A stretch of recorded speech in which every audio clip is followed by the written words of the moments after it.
დავით ჭაკუას ექსტრადირებას არასამთავრობო ორგანიზაცია ადამიანი კანონი თავისუფლება მოითხოვს. ამოთხოვნით მათ მთავარ პროკურატურასა და შინაგან საქმეთა სამინისტროს მიმართეს. ორგანიზაცია ასევე მოუწოდებს უფლებადამცველ ორგანიზაციებს მხარი დაუჭირონ ამ ინიციატივას. ორგანიზაციის თავმჯდომარე ითხოვს, რომ დავით ჭაკუა ქართული მართლმსაჯულების წინაშე წარდგეს და პასუხი აგოს ყველა იმ დანაშაულზე, რომელიც მის თანამდებობაზე ყოფნის დროს ხდებოდა.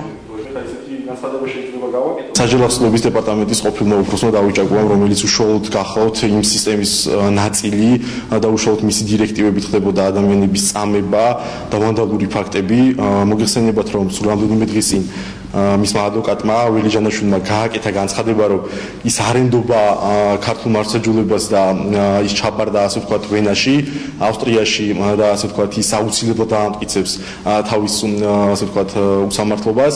ამიტომ აქედან გამომდინარე აუცილებლად უნდა დადგეს მისი საქართველოს შემოყვანის საკითხი, რომ ფარ დაეხადოს იმ დანაშაულებრივ სისტემას და დავით ჭაკუას